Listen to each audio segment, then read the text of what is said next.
Sean todos bienvenidos y bienvenidas a esta emisión de Punto de Vista. Hoy trataremos un tema preocupante que hay que entender un poco mejor. Desde el 2008, la crisis económica del 2008, viene en ascenso posturas de gobierno de derecha y paulatinamente de extrema derecha, como respuesta a la crisis económica global que se profundiza también en la época de la pandemia. Y también encontramos el ascenso de posturas que algunos llamarán fascistas. Vamos a tratar de entender eso.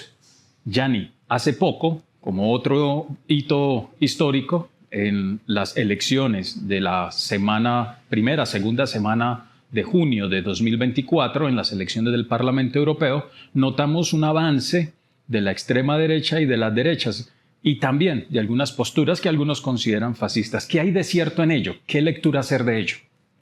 Bueno, en este caso, luego de los comicios en Europa, se presentaron muchos titulares casi que vaticinando que la extrema derecha era la que iba a ser la ganadora y quien en definitiva iba a obtener la mayoría de escaños para los 720 que requiere el Parlamento Europeo. Pero lo que observamos es casi que la misma foto del 2019, cuando ocurrieron las elecciones. Es decir, el movimiento no fue tan alto, los partidos mayoritariamente pro-OTAN siguen obteniendo la mayoría. Hay que entender que en el Parlamento Europeo las agrupaciones no se hacen por partidos, sino que se hacen por tendencias, podríamos nombrarlo de interés. Entonces, claramente allí está Ursula von der Leyen, que representa una derecha absolutamente entregada a la OTAN.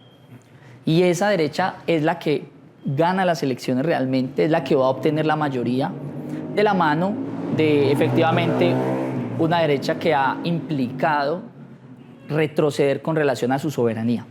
Es decir, hoy vemos una Europa que va a depender militarmente absolutamente de lo que haga la OTAN y económicamente de cómo va a intercambiar con China.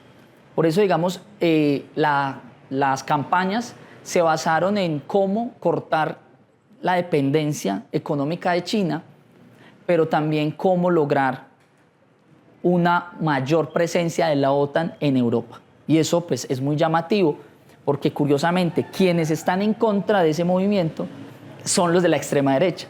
La extrema derecha que saca un buen resultado, pero que no va a obtener mayorías, que lidera Marine Le Pen, que es precisamente la líder de la extrema derecha en Francia, que traía efectivamente propuestas absolutamente nacionalistas, verbigracia la deportación masiva, se hablaba de más de 12.000 personas en la primera semana, y de replantearse las nacionalidades que incluso se han entregado a nuevas generaciones. O sea, esto es políticas abiertamente fascistas, políticas que implican volver a analizar temas de raza, temas de nacionalidades, de toda la relación económica, social que tienen los países europeos con otras naciones. Entonces, claro, eso yo creo que atemoriza a la población porque va avanzando.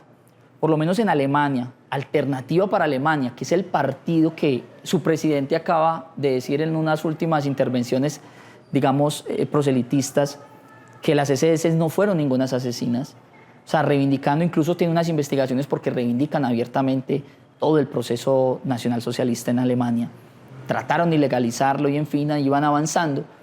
Pero esa extrema derecha es la que está diciendo que se debe cortar todo el suministro a Ucrania, que se debe buscar un acercamiento con Rusia.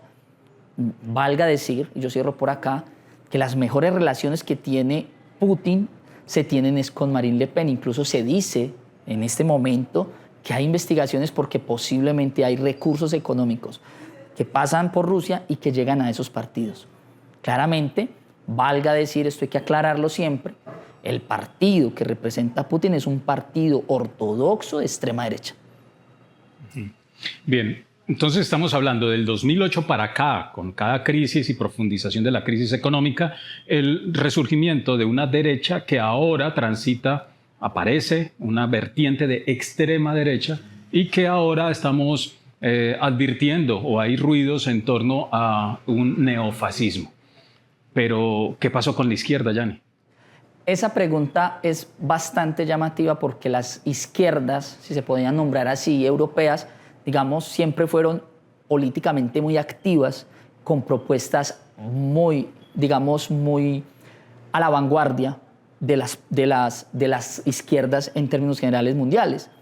Pero lo que encontramos es que culturalmente la derecha hace un avance muy importante en mimetizar todo lo que se considera cambio como de izquierda. Entonces, el segundo partido o el segundo bloque de partidos que gana las elecciones en Europa para el Parlamento Europeo es el Partido de los Socialistas Europeos. Entonces uno diría, o sea que la izquierda socialista ganó también espacio. Pues claro, lo que uno tiene que decir es que la propuesta de los partidos socialistas europeos es una propuesta absolutamente y sobre todo más pro-OTAN y también más y absolutamente clara pro, digamos, consenso de Washington, pro políticas capitalistas modernas. Entonces, uno diría, bueno, entonces, ¿cuál es la diferencia entre el Partido Popular Europeo y el Partido Socialista Europeo?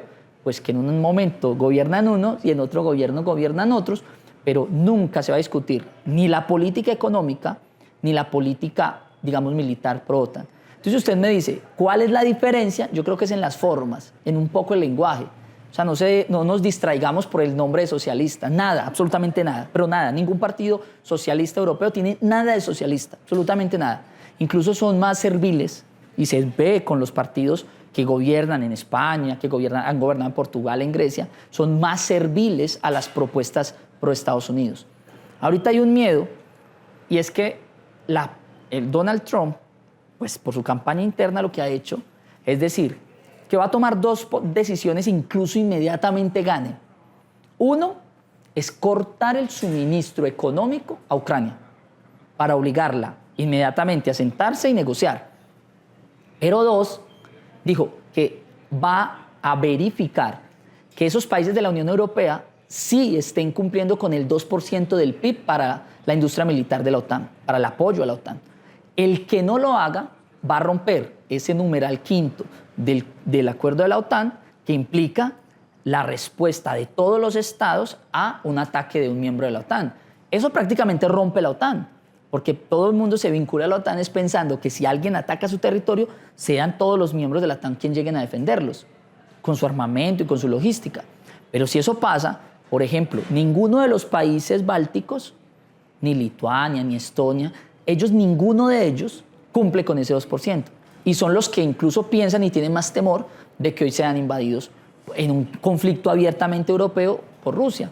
Entonces, nótese que todos esos países y todas esas políticas que uno considera o que podría considerar de izquierda, lo representan ya grupos absolutamente minoritarios en el Parlamento Europeo, que es cambiar el tema soberano, cambiar unas políticas económicas más sociales, porque ese cuento del Estado de Bienestar Europeo hace mucho rato se está desmontando por todos estos partidos de derecha. Bien, el desmonte de derechos, que es clave aquí analizarlo, y la corriente de derecha y de extrema derecha que ha corrido el análisis al punto de hacer ver la socialdemocracia como izquierda o extrema izquierda. Algo similar está sucediendo en América Latina. ¿Eso cómo va a impactar en América Latina? Bueno, ahorita Ursula von der Leyen, que es la presidenta actual, que espera, digamos, ser nuevamente nombrada, ha dicho algo bien curioso. Y dice es que Europa tiene que volver a Latinoamérica. Y ese volver a Latinoamérica es en cuestión de negocios, en cuestión nuevamente de, digamos, inmiscuirse en la soberanía latinoamericana. No lo hablan en cuestión de lazos de amistad, de otro tipo de relacionamiento. O sea, el relacionamiento que se habla, lo mismo que volver a África, es cómo se disputan esos patios traseros, como ellos mismos también lo entienden, cómo se disputan esos espacios que son sumamente importantes para los insumos de lo que viene. O sea, la guerra por el litio ya está ahí, la guerra por el cobre, la guerra por todos esos recursos que tiene Latinoamérica, impacta en que estos grupos que acaban de ganar pues empezaron a hacer unas avanzadas y vimos reuniones con Alemania, reuniones con Francia. Entonces vamos viendo que el interés por Latinoamérica es otra vez volver por los recursos económicos. Ya vemos que la jefa del Comando Sur pues está visitando los países donde tiene, digamos, ese posicionamiento más directo, Argentina, Ecuador, Salvador, en fin, o sea, generar unas primeras avanzadas que le permitan nuevamente incidir en elecciones, lograr gobiernos, no importa si de derecha o progresistas, porque lo que estamos viendo es que incluso los progresistas también están entregando los recursos. Entonces ellos en últimas no les interesa qué tipo de color político está ganando allí, sino qué tipo de gobernante es más servil a los intereses, en este caso europeos o en este caso norteamericanos. Un neofascismo acompañado de un neocolonialismo, de una nueva forma de repartirse el mundo en un momento de crisis y de tránsito hacia un orden multipolar. Para cerrar, Gianni, ¿qué papel le tocaría entonces a los movimientos sociales y populares? En este caso, entender lo que viene, y lo que viene es nuevamente devastación al territorio, devastación de los recursos naturales por encima de lo que sea. Lo que está pasando en el Amazonas es muy preocupante y nótese que ya ahorita en los gobiernos de Lula hay un silencio, pero sigue la explotación allí en el Amazonas. En Colombia, por ejemplo, se planteó una ley y la ley no pasa en un gobierno progresista. O sea, no pasó, no se logran las mayorías y tampoco una intencionalidad fuerte ni una disputa fuerte en el Congreso para que pasara, pues porque habían otros intereses de otras reformas. Pero lo que vemos es que hay efectivamente un avance mayoritario del despojo de los recursos. Si las organizaciones sociales nuevamente no se abalanzan a la lucha por el territorio, porque creemos que un gobierno progresista lo va a proteger, es decir, un tercero va a proteger mi territorio, pues ya vimos que una de las decisiones absolutamente erradas del gobierno progresista que tiene Colombia fue entregarle el cuidado del Amazonas a los norteamericanos. Al Comando Sur. Bien, tenemos varios retos y vamos a ver paulatinamente también en América Latina la avanzada de la derecha y la extrema derecha, posturas de ese orden. Posiblemente en Chile emerja Katz como posible presidente. Todo está por verse, pero necesitamos comprender y entender estos fenómenos sociales, fenómenos políticos, para poder tomar decisiones y como organizaciones sociales tomar postura y en nuestras agendas de lucha y reivindicación social tomar partido. Muchas gracias y nos estaremos encontrando en una próxima emisión de Punto de Vista.